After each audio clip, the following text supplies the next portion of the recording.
money. We all want it. We all need it. We all cry about not having enough of it while trying to buy an $80 touchscreen toaster that plays jazz. But have you ever stopped to ask, what even is money? Is it paper? Is it power? Is it just society's longest running inside joke that got way out of hand? Yes. And also, no. Buckle up.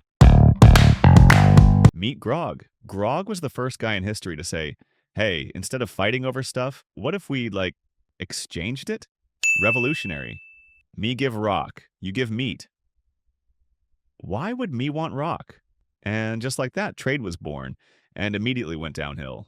Because what if you have a rock and he has meat, but he doesn't want your rock? Now what? This was called the barter system, and it sucked. It relied on both people wanting what the other had. No match, no trade. Grog scammed half the village exchanging rocks for food. He was the Jeff Bezos of the Stone Age. What a genius. So eventually humans did what they do best. Get distracted by shiny objects and make up rules about them.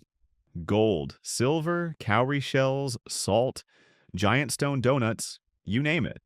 If it was rare, portable, and not edible, it became money. Why? Because everyone agreed it had value. Now you don't need a trade partner. You just need gold. This is the foundation of commodity money. Money that actually has intrinsic value like gold or silver. It's real, shiny, heavy, and makes you feel important. Just like a Grammy.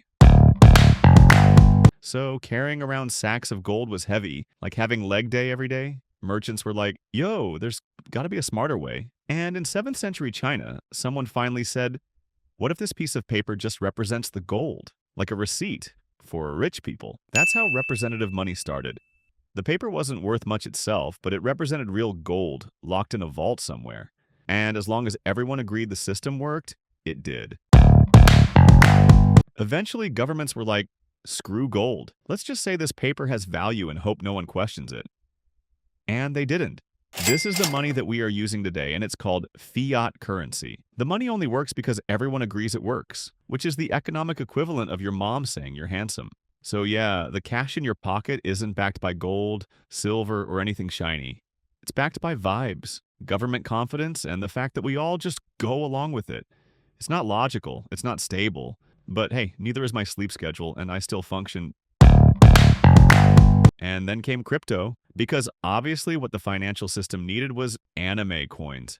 Bitcoin was created in 2009 by someone, or some group, named Satoshi Nakamoto, who said, what if money, but no government, and no paper? And also you need a computer science degree to understand it? Cryptocurrency is decentralized. No central bank, no physical form. Just code, mining, and panic. Some people got rich. Others lost everything. One guy bought a pizza with 10,000 Bitcoin. Today that pizza is worth over $200 million. Hope it had stuffed crust.